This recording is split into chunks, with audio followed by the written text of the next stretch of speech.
welcome to Sunday Morning Live. Today we'll hear two controversial views on the legacy of the terror attacks which killed 3,000 10 years ago. Tell us, do you agree with them? Since 9/11, suspicion and fear of Islam has increased. A fear of terrorism may be understandable, but one British imam says it's made us demonise fellow Britons. There is no room for Muslims in the UK today. However hard we try to integrate, many non-Muslims hold Muslims with contempt. After the attacks, the response: wars in Afghanistan and Iraq, costing thousands of lives and billions of pounds. A colossal mistake, not according to this expert on Islamist terrorism. The war on terror was the right response to 9/11. It is working, and Britain is right to be involved. It's the best way to stop global terrorism. Well, my guests this morning each made their names for marching straight up to a mast and firmly nailing their colours to it. Mail on Sunday columnist Peter Hitchens was first a reporter in, among other places, America, Iraq and Iran, and nearly got himself lynched in Africa. Ajmal Masroor is an imam who stood as a Lib Dem MP. He's seen off racist attacks on his family and his mosque. And he's fronted a TV series showing non-believers how to live as a Muslim. Angela Epstein writes for the Jewish Chronicle and considers herself a professional Mancunian. She took flak for backing a British ID card. Well, we'd like to know what you think this morning. Call in now to challenge our guests on Skype or give your views on Twitter or by phone. Phone calls cost up to 5p a minute from a BT landline. Calls from mobiles and other networks may cost considerably more. Texts will be charged at your standard message rate.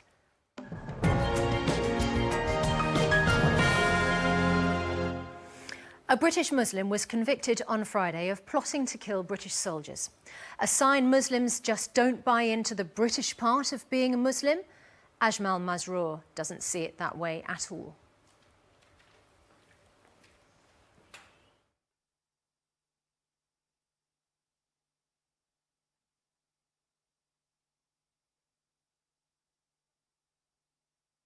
With contempt. Since 9/11, there has been a rise in attacks on Muslim men and women, on mosques, even on the Quran. The Blessed Prophet Muhammad is regularly vilified. Muslim graves have been desecrated. Many have accused Muslims of not integrating into the society. That is far from the truth. They have failed to recognize that integration is a two-way process. I have suffered acute forms of racism, including physical violence against me and my family. Despite all these negative experiences, I'm still very proud to be British. I'm equally very proud to be a Muslim. And most importantly, I'm very proud to be a productive and integrated citizen of this country. Muslims want to integrate. In fact, they're required to integrate by the teachings of their faith. But there are those who keep putting up barriers and spreading hate. Those who oppose multiculturalism for Britain are in fact part of the problem. The media plays its role by reporting anti-Muslim sentiment on a regular basis. The headlines read: Islamic extremists, Muslim terrorists and Islamist bombers. Islam, violence and terrorism have become synonymous in the eyes of the general public. Muslim bashing has become culturally acceptable. I'm increasingly getting the feeling that there is no room for Muslims or Islam in the UK anymore. Ajmal's reports, and Ajmal joins us in the studio this morning. But alongside you, Angela Epstein, I want to ask you first. Ajmal's argument is that approximately 5% of the population might feel feared and persecuted. That's unacceptable, isn't it? Well, I think that it's absolute nonsense that we are demonising Muslims in any way, and I think that the very fact that we're asking the question is part of the problem, because it sort of speaks volumes of, I would say, the paranoia and the blame culture that pervades in, albeit a minority part of the culture, but it's a very voluble part of that minority as well. And we'll come back to Ajmal straight after I just let you know that that is the question for our text vote. Are Muslims being demonised? If you agree, text the word vote followed by yes. If you disagree, text vote followed by no. Our text number is 81771. Texts will be charged at your standard message rate. For full terms and conditions, visit bbc.co.uk/Sunday Morning Live. We'll show you how you voted at the end of the programme. So your point, Angela, is that this is just a complete misconception on the part of that percentage of the population. I think, unfortunately, there are an awful lot of peaceable Muslims who just want to, as said in the report, integrate and live a British life. I mean, speaking as a Jewish girl, I consider myself British first and foremost, but also Jewish, and I see that as a mutually exclusive situation. I see it as a symbiotic situation. I don't feed off Britain, and Britain doesn't sort of just exist for my benefit. And I think there's an awful lot of Muslims that feel that way, that are British Muslims, and are happy to do that. But I do think there are certain quarters that speak very loudly about the fact that they are somehow, they sort of place a blame on the fact that they're not allowed to practice that they want the way they want to, and have inculcated and propagated this blame culture about being demonised. Well, Ajmal, are you responsible for pushing a blame culture? This isn't actually going on at all, Angela says. This is just a few people with loud voices complaining about it. I think Angela is talking about her own experience, which of course one has to respect. But if, for example, I'm not disintegrated as a person, I'm very integrated. I stood in the parliamentary election last time. I'm a very active member of a particular political party, and so on. So I'm very much involved in society and forming what we would call tomorrow's and our future. What I'm saying is something very simple, and that is, if you are a Muslim, if you are 8 times more likely to be stopped and searched just by racial profiling. If you are a young Muslim of an Asian background, you are 8 times more likely to be unemployed. If you are young Muslim or Asian of a particular background, you're more likely to not perform as well in your school or not get particular jobs that you want. And then we have got security measures that we've seen particularly targeting the Muslims. Those who have been stopped and searched and detained are Muslims, increasing fear. And remember my report in which I said I'm getting the feeling that the environment that we are seeing that's being created both by the media and institutions are giving this feeling and the rise of this feeling, and that is there may not be much room left for Muslims to live in this country. Well, though saying that, Britain has got more inclusive Islamic values than any Muslim country put together. But that's not my argument. I'm British, this is my home. I don't need to compare my home with another country. I'm talking about my country, where I'm feeling increasingly marginalised. So next to you, somebody who writes in the British media, Peter Hitchens from the Mail on Sunday. Does Ajmal's evidence amount to a process of demonisation of Muslims in the UK? No, I think he's overdoing it a bit. And we have to distinguish between perfectly legitimate reporting of the fact that some Muslims have been, for instance, arrested, tried and convicted for terrorist offences, that some Muslims have stood up in our streets and said extremely unpleasant things about our country. We can all tell the difference between those Muslims and other Muslims. We know perfectly well that this isn't a general feature of all Muslims. For heaven's sake, we have a minister in the cabinet and a co-chairman of the Conservative Party who's a Muslim. We have Muslims in the House of Lords. This country has done a great deal, some of us think perhaps too much, to accommodate itself to the Muslim religion over the past 30 years. So, for instance, children are often taught in schools rather more about Islam than they are about Christianity. I simply don't think that a complaint saying that it's not increasingly impossible for Muslims to live here stands up to any examination. To demonise would be to be inventing things which hadn't happened, to be starting witch hunts against individuals. Take the example of newspapers reporting Islamist terrorist, Islamic bombers. Islamic terrorist and Islamic bombers as a terminology are oxymorons. One cannot be Islamic and a terrorist. Why do you use that terminology on a regular basis? Do you not? And you yourself have written on a regular basis, showing that there is a systematic taking over of this society by Muslims and Islam. These are demonizations that happen slowly. That's the But if you, hang on, could I just answer that specific question as to whether it's legitimate to refer to Islamic terrorists?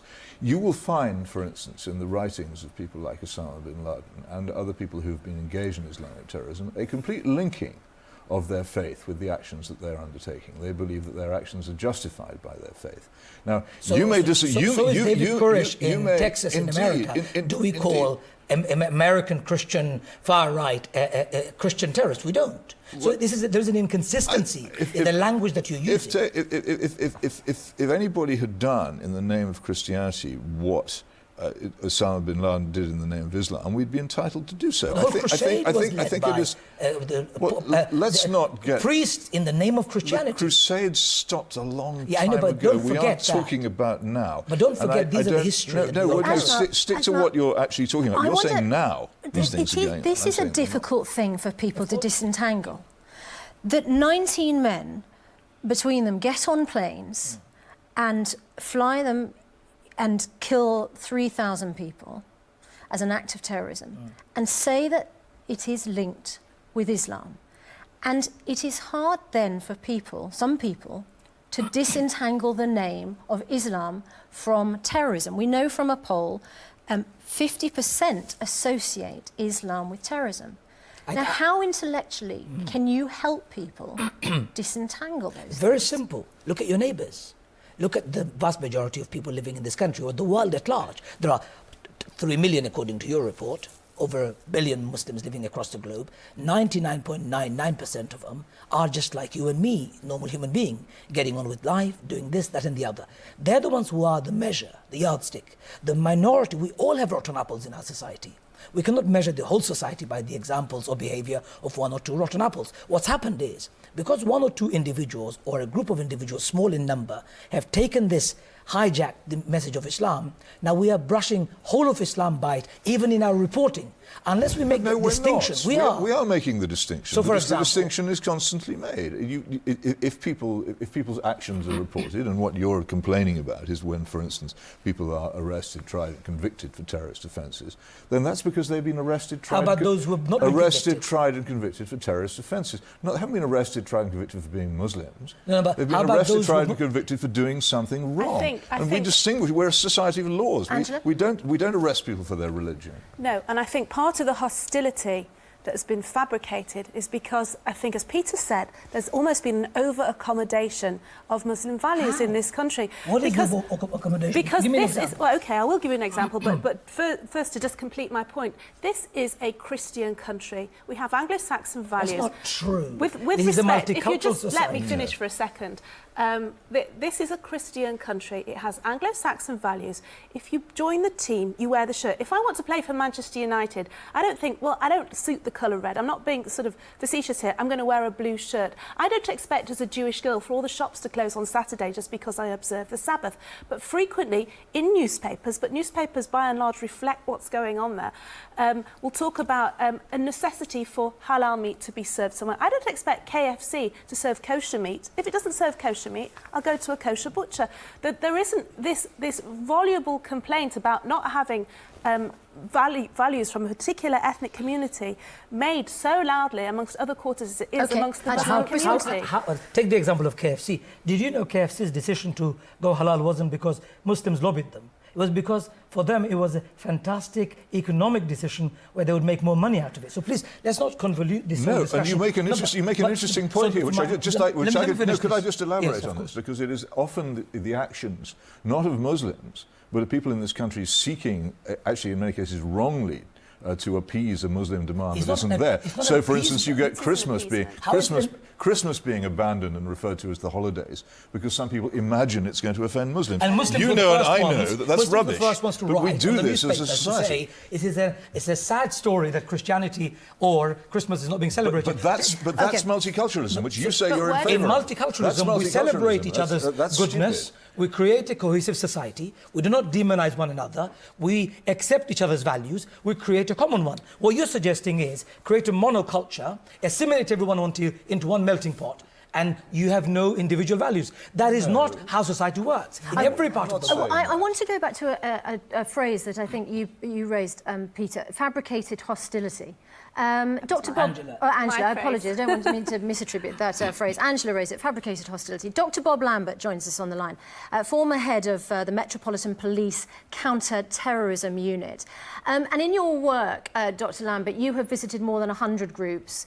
What have you seen? Is the hostility fabricated?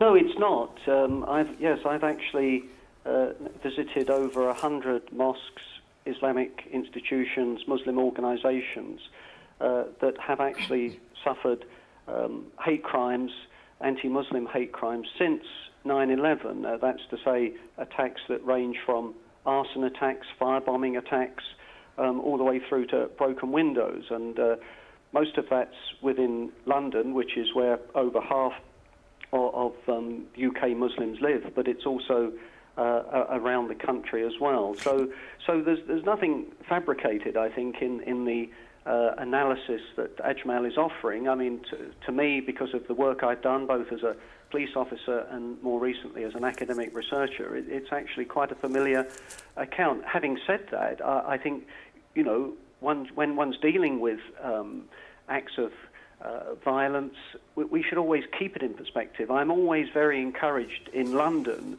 that the vast majority of London citizens recognise that it's a multicultural society. And just sort of by way of example, last weekend in Tower Hamlets, when the rather provocative and Islamophobic English Defence League came to protest, you know, there was a wonderful display of solidarity.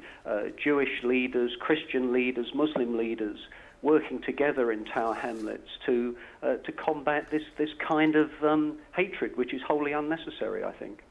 Amandla Thomas-Johnson is from the Federation of Student Islamic Societies. Amandla, do you experience Islamophobia, and particularly in your role there as a student and within a university, when a lot of focus has been put on the potential radicalisation of Muslim students within universities? Yes, well, I think that every Muslim, the majority of Muslims in this country, have in some way been affected by Islamophobia. Islamophobia is something which stretches right back to the very early days of contact between Islam and Christendom. And what I've seen recently with regards to universities is that there has been a willingness by the government to actually look at Muslims as all being potential threats to our British society.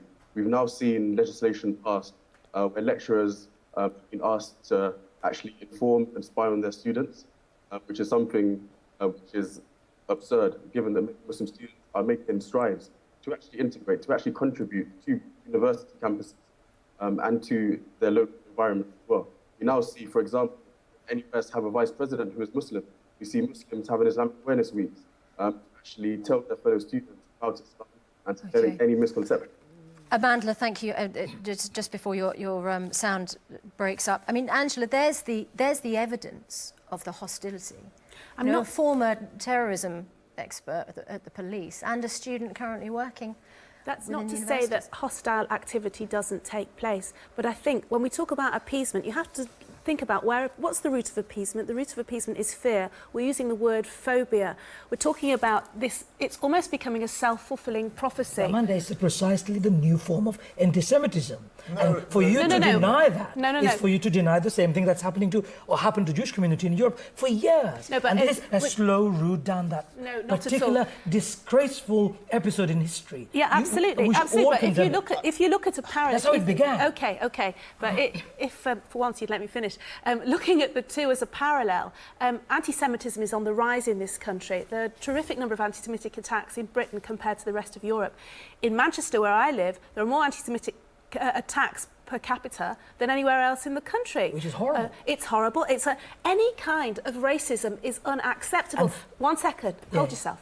Any kind of racism is unacceptable. But what we're missing is the fundamental argument that everybody should be free to practice their ethnic, cultural practices, whatever they want to do, but it shouldn't be imposed upon the larger national character. Precisely what I'm saying. But there How are we disagreeing? I'm saying the same thing as you are. Racism is not acceptable, whether it is done against Muslims or Jewish or anybody for that matter.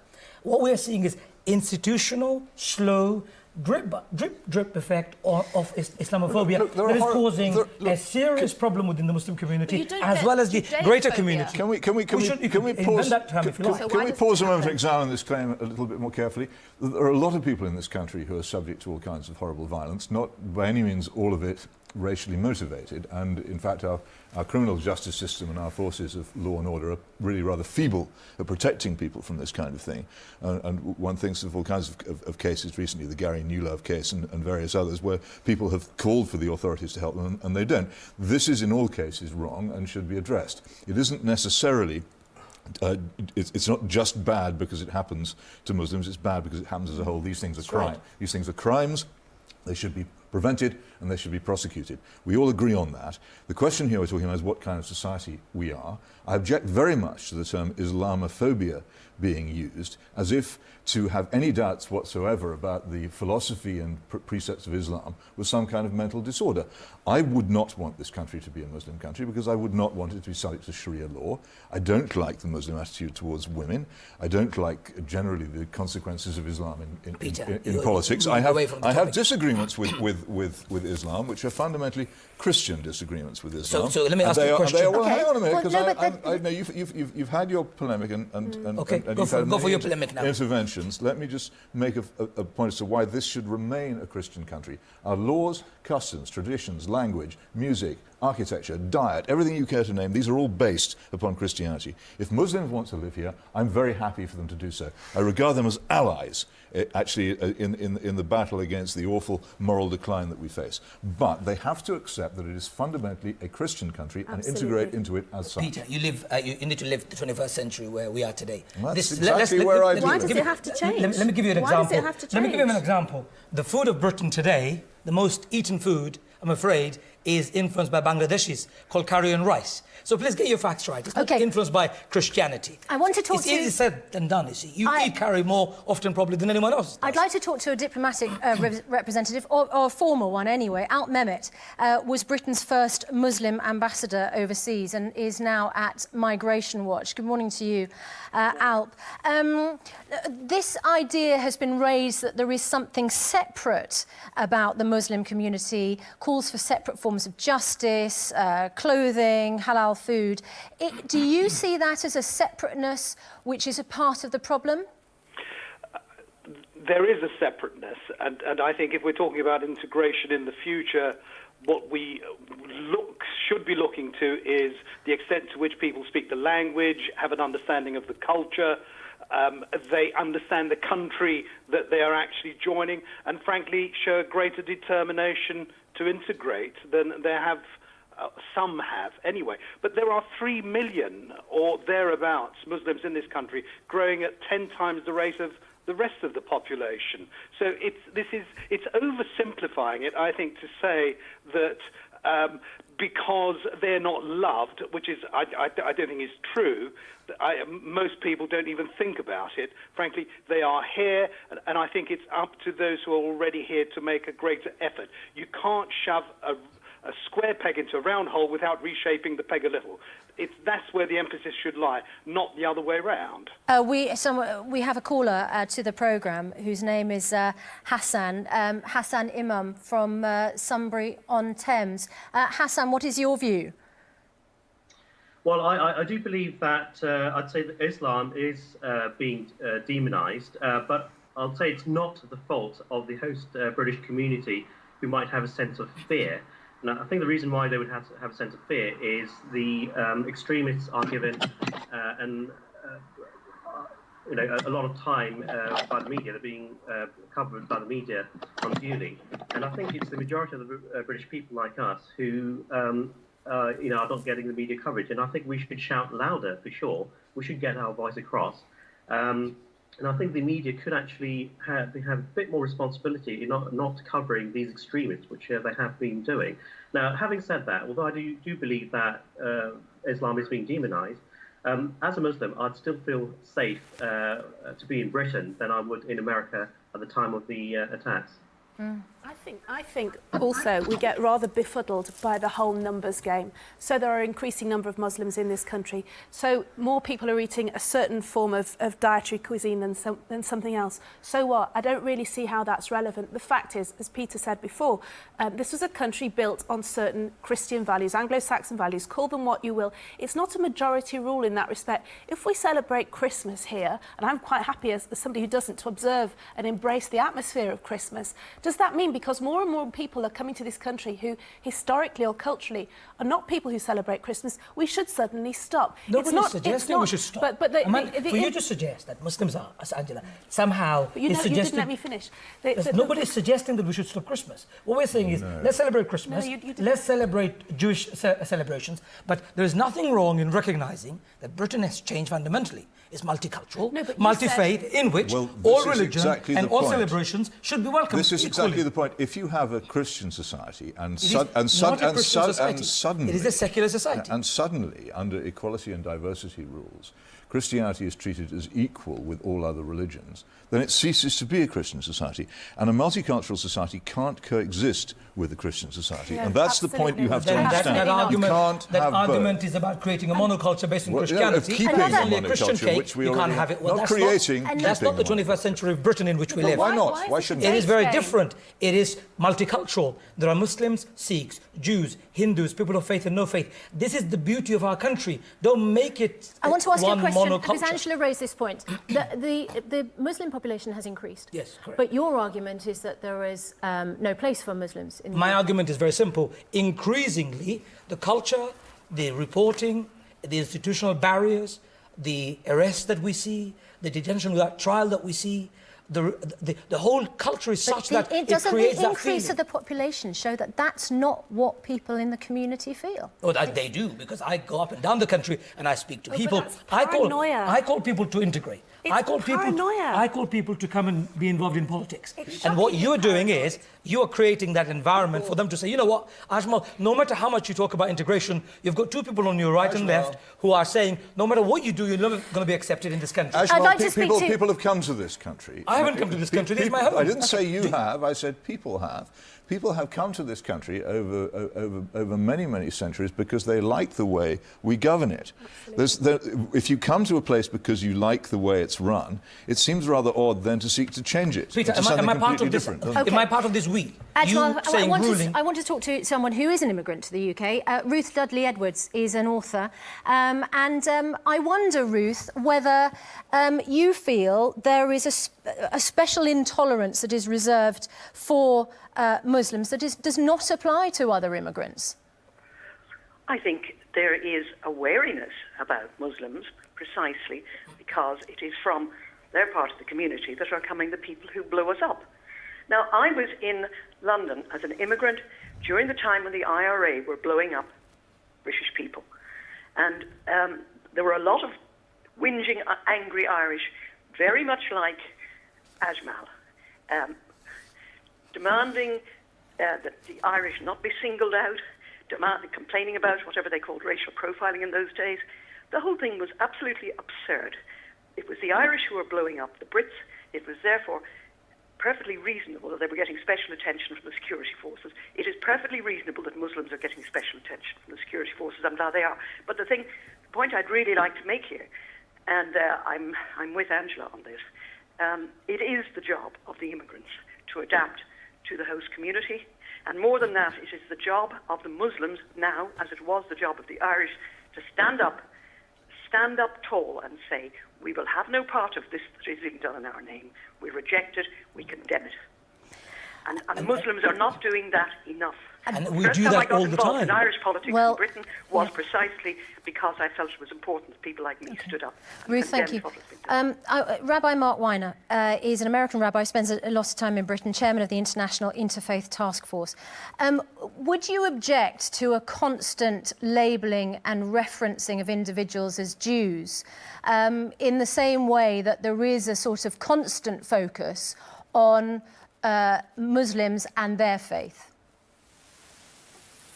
Yes, I think I would object, but there would be a certain justice to it. As an American who lived in Britain for 13 years and who became a naturalized British citizen, I have a certain perspective on this. When Jews misbehave, and there are individual Jews who misbehave, it paints all Jews with a nasty brush, and Jews have to stand up against them. I'll give you an example.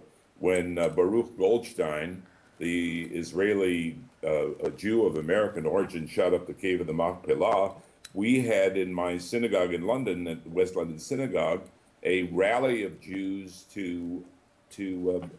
for atonement and for apology to Islam and to Muslims for the terrible thing that our co-religions had done. One of the things that we've learned how to do as Jews, and it's very important, Christians have learned how to do as Christians, and many Muslims have learned how to do it as Muslims, is we each need to stand up to our own terrorists, and we all have them. We all have extremists.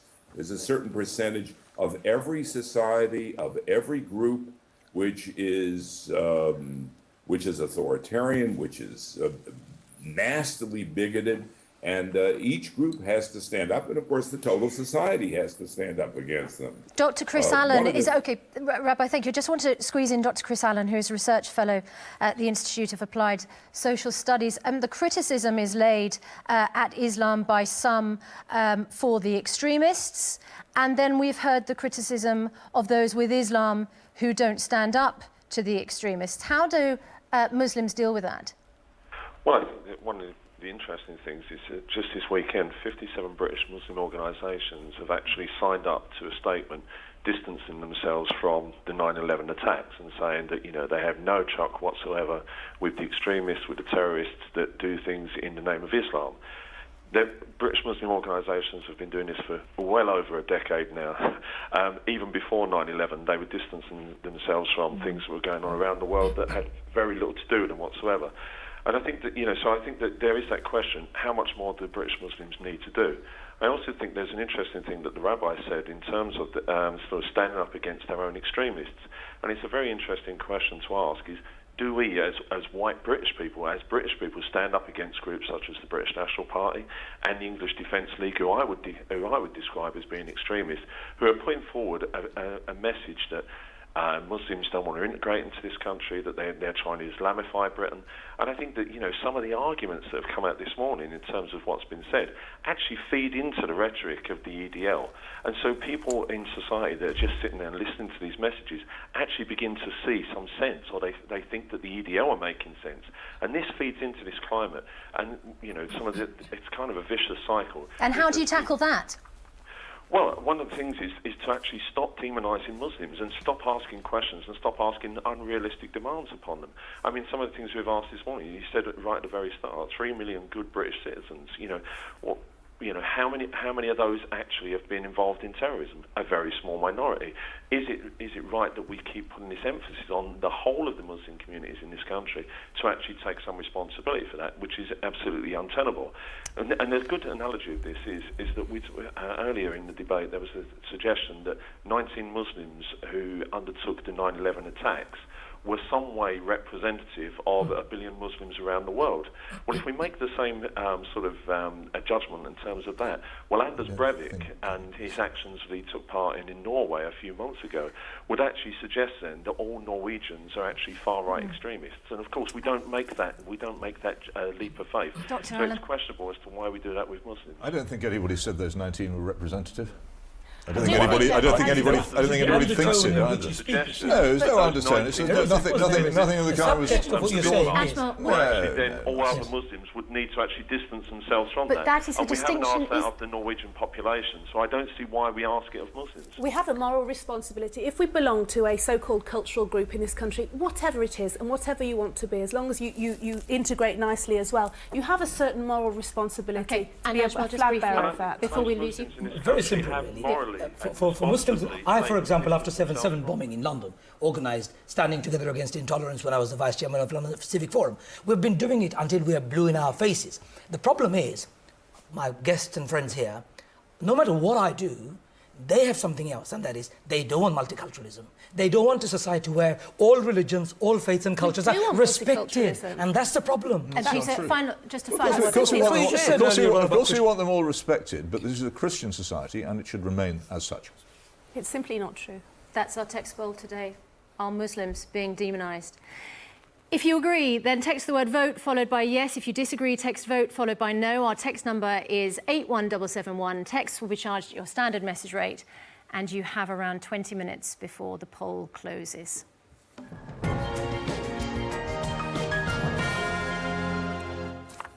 As we speak, families and friends of those who died on 9/11 are gathering to remember them, both in the UK and later at Ground Zero. The mayor of New York hasn't invited religious leaders to lead prayers at the commemorative event. Is that the right decision?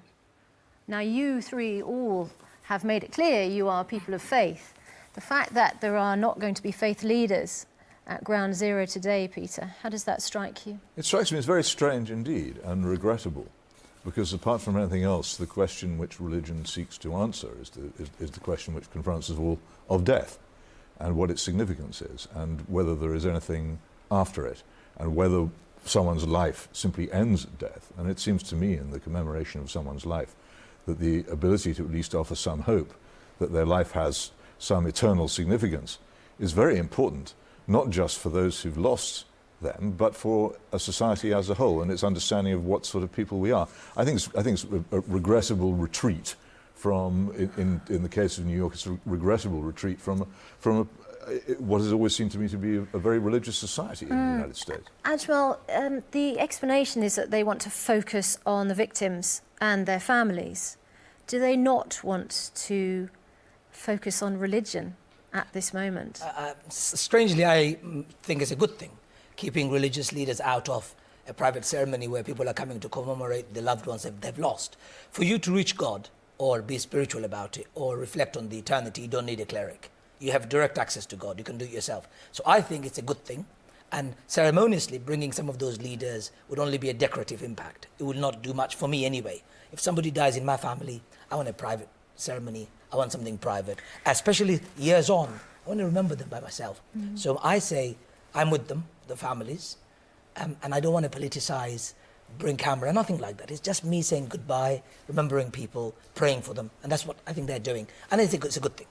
And a private ceremony is exactly what this is not going to be. No, is it's it, not. Angela? And don't be shocked, but I agree with you actually. Oh, it's okay. I think it would somehow undermine the fact that this was a huge human tragedy on a scale we hadn't seen before, or the like of which we hadn't seen before, in terms of its audacity and the way that it was mounted and the way the world changed as a consequence of it. And to marginalise it in any way by bringing in religious leaders, I think could detract from the message. I mean, in synagogues yesterday, the chief rabbi had prepared a prayer that was read out in commemoration of the victims of 9/11, not Jewish victims, all victims, because this was a human tragedy. Individual religions, Muslims, Jews, Sikhs, whoever, can make their own kind of tribute to the victims in their places of worship.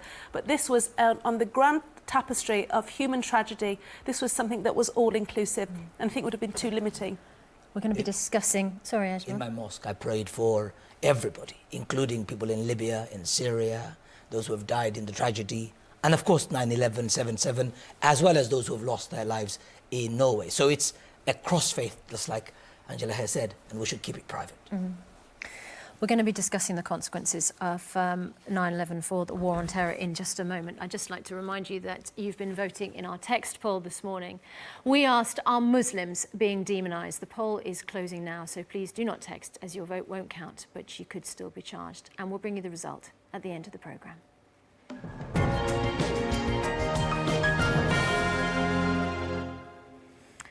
Not in my name, said a million who took to the streets, but Tony Blair took us into the war on terror anyway. 10 years on, it looks to many like a war without end. And even as the memorial services make the news, so too does a high alert for another bomb attack. But terrorism expert Robin Simcox says we were right to fight then and now. The war on terror was the right response to 9/11. It is working, and Britain is right to be involved. It's the best way to stop global terrorism. Britain's links to Al-Qaeda-inspired terrorism go back nearly 2 decades.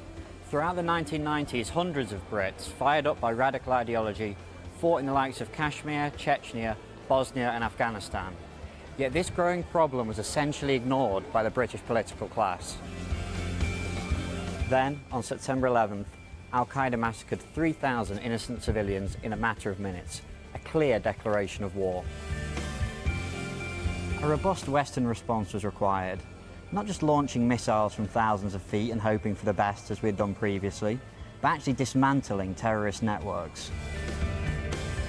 Britain joined its NATO allies in overthrowing the Taliban in Afghanistan, a government which had allowed Al-Qaeda training camps and a country which had been used as a base from which to attack America. Yet the nature of the threat as it revealed itself on 9/11 profoundly changed the way Britain and America saw the world. There were huge problems in Iraq, but at least now the country can look forward to a more optimistic future. What would happen if a regime that supported terrorism and had a history of using chemical and biological weapons against its own people decided to give those weapons to terrorists willing to kill en masse? It was this that led Britain into Iraq, to overthrow Saddam Hussein and bring a much-needed democracy to Iraq's people. Al-Qaeda started this war against the West, but it misjudged our resolve. Its leadership has been killed, its ideology is increasingly bankrupt, and its morale is low. We are winning. A non-military response to 9/11 would have been a victory for global terrorism. Yes, it has cost us British lives and taxpayers' money, but the sacrifice has been worth it. And Robin joins us now in the studio. We're also joined by Mehdi Hasan, the politics editor of The New Statesman, and the American political commentator Charlie Wolf. And you can join in too by webcam, or you can make your point by phone, by text, by email or online. Mehdi, wouldn't it be a nightmare if we were now facing a nuclear or chemically armed Taliban?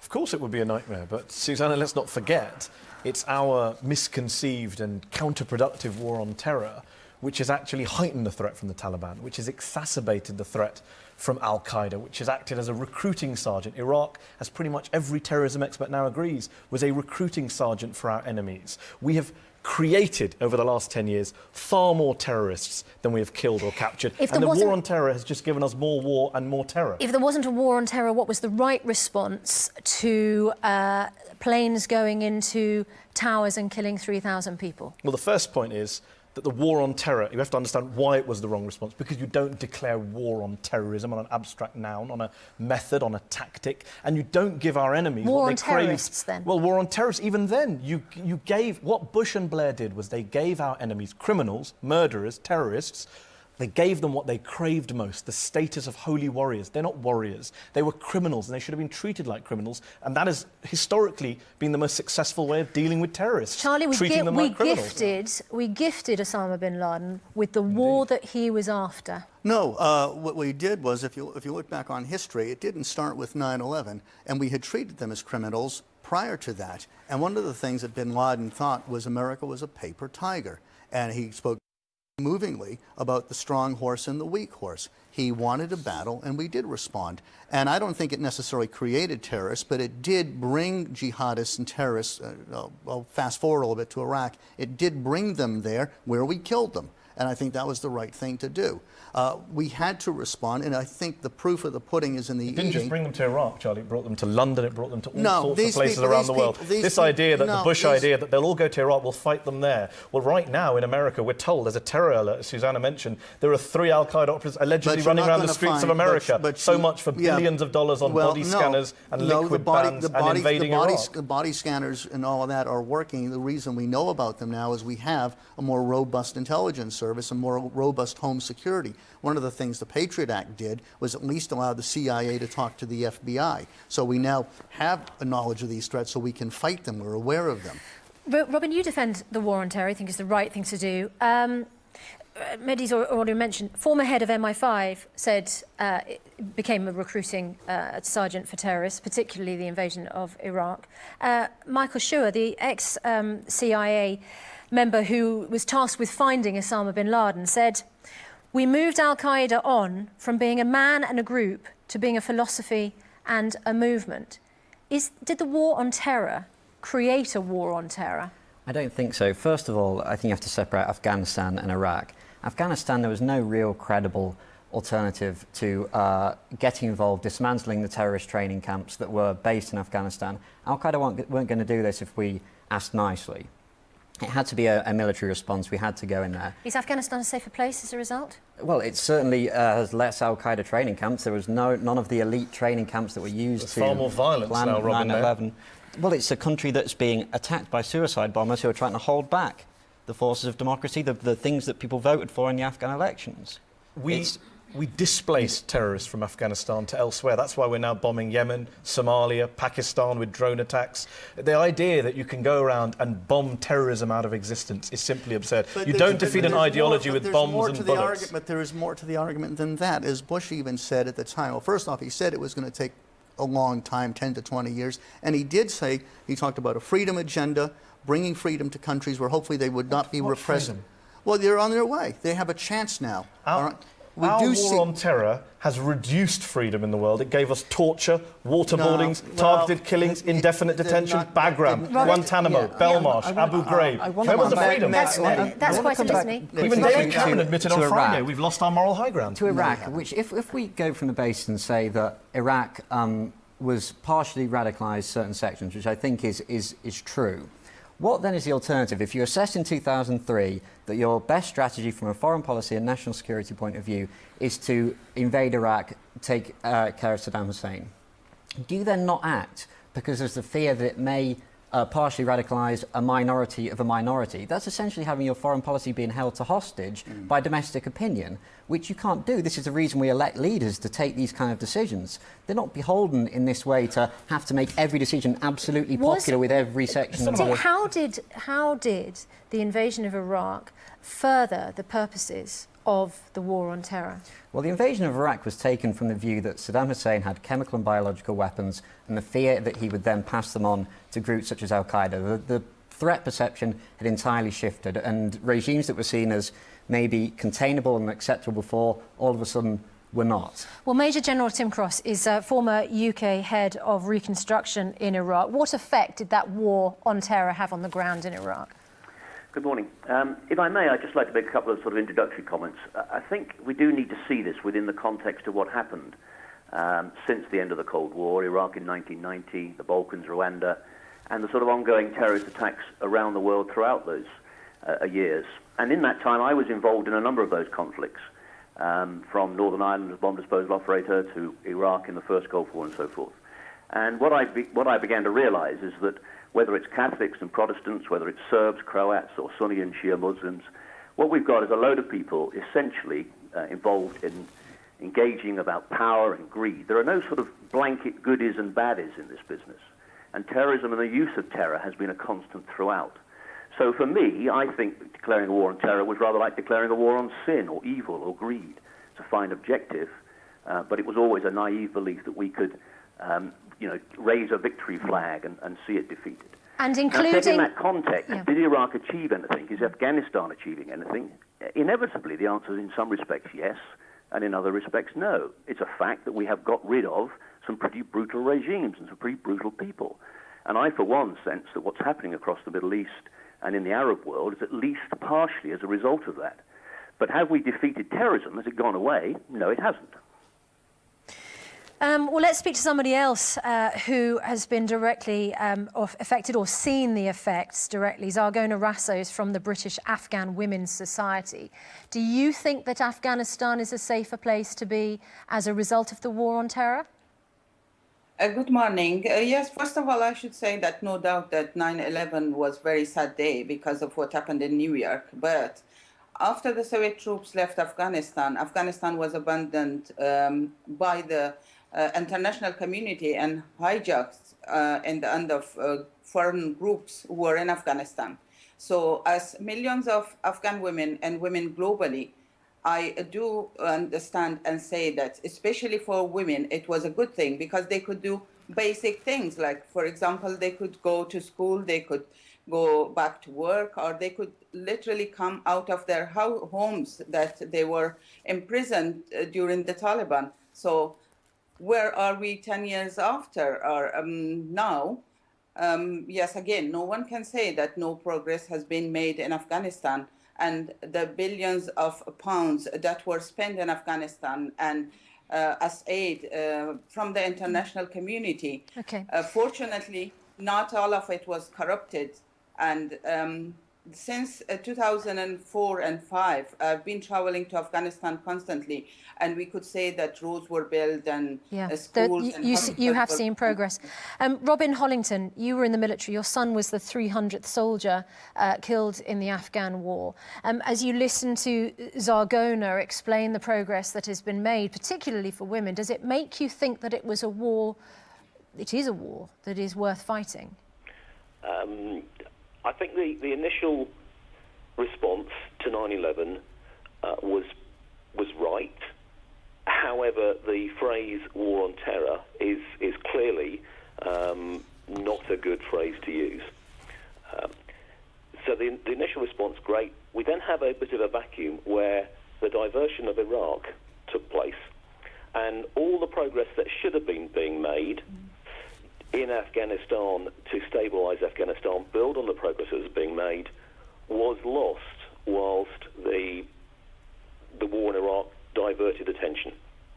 And you then move into the stage where we go into Iraq, into Helmand in 2006, and we fail one of the military principles, the principles of war, which is selection and maintenance of the aim. And we don't understand what that aim is at the moment. And I'm sorry, it is not to cut down poppies. We should not be going to war to open schools. We should not be going to war to open shops.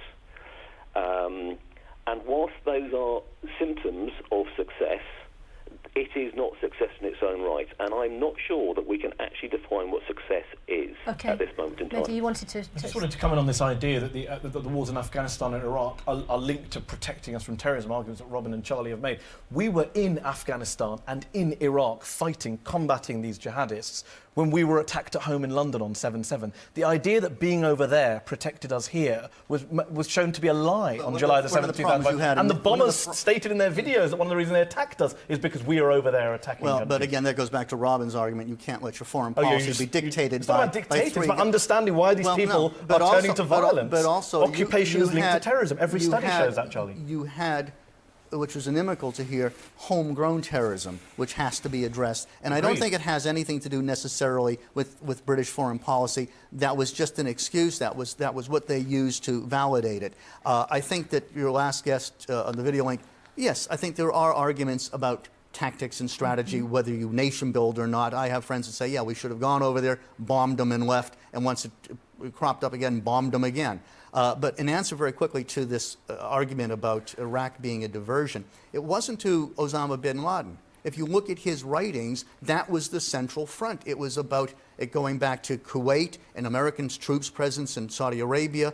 It goes even back to about 1,000 years of history. There was no Al-Qaeda in Iraq until we went into Iraq. Okay, Robert, There's been tens of thousands of suicide bombings in Iraq thanks to our disastrous invasion. Two really important points on this. This ideology didn't begin on 9/11. The 1990s, young Brits were fighting the likes of Chechnya, Kashmir, Afghanistan, Bosnia. This isn't something that was created by us on 9/11. Secondly, the war on terror... Although those jihadists were encouraged by us, Robin, as you know. This phrase, the war on terror that everyone is criticised of, actually British and American governments haven't even used this phrase for 5 years. If it was solely this that was creating all the terrorists, it was just some kind of civil service... Come on, it's not just about the phrase. Let Robin finish his point. Then we can overstate the impact that we're having on this. This ideology has a movement that is independent of us. We can do things to change, and maybe some of our foreign policy decisions somewhat aggravate. But the idea that it would disappear if we just removed our troops from certain lands and put up the barriers and just stayed at home is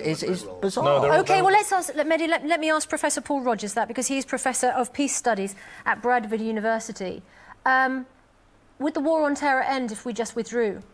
No, I don't think it necessarily would, but you've got to go right back to the beginning. It was understandable, fully understandable, the action that the Bush administration took, but the problem was it was deeply faulty. I would agree very much with the original idea. This should have been seen as an example of appalling mass transnational criminality. The consequences have got to be factored in. I mean, there's now very clear evidence that 225,000 people have died in the last 10 years in the wars, 400,000 seriously injured, and nearly 8 million refugees.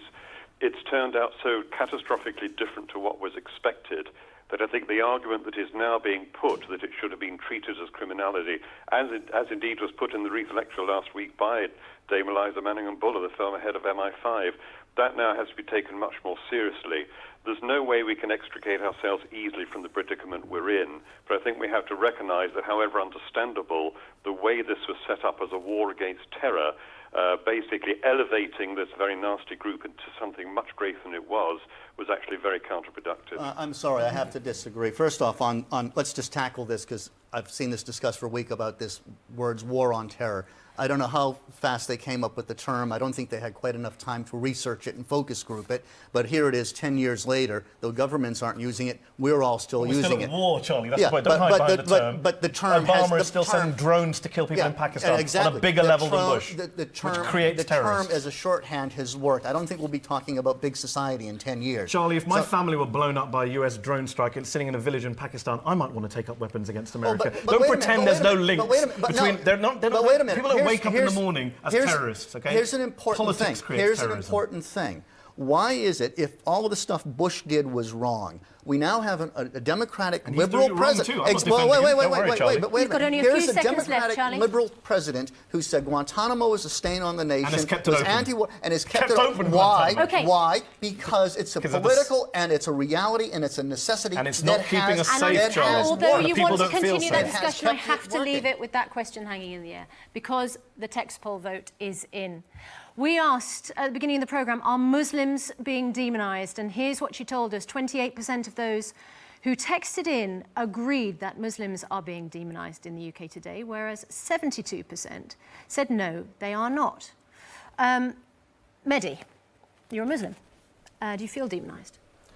I don't personally feel demonised. I think that there is a case where British Muslims are being demonised. I don't go as far as Ajmal. I think we still do have a very great role and a home to play. I'd rather live as a British Muslim than any other European country, but that doesn't change the facts are, I work in the media. If you just look at the newspapers alone, you can now say things about Muslims that you could not say about any other minority group. That's just a statement of fact. Robin, as you listen to that discussion, what struck you? What strikes me is the fact that if Britain was the place which Ajmal suggested it was, that there would be thousands upon thousands upon thousands of Muslims leaving. I don't believe Britain is that kind of place. I think it's an overwhelmingly tolerant, liberal, democratic place where freedom of religion is entirely respected, as it should be. And so I just don't see this picture that Ajmal is portraying. And Charlie, do you feel defined by your religion in the way that some Muslims do, Sometimes, and some yes. feel unfairly? It's quite interesting to note how much anti-Semitic crime has gone up in the last year. When an event happened in Israel, which was it was a decision by an elected government, had nothing to do with people in the Jewish community, but attacks on Jews went up considerably. And also, you talk about how the media is treating Muslims. Well, I only have to look at the pages of The Independent or The Guardian to see where Stars of David are used in political arguments. I think one thing I will say, it's You're not comparing that to the daily coverage of British Muslims in some of our papers. But the thing is, if you look Charlie, at I don't mean to cut you off, but I do wonder whether that's a discussion for another programme. And we do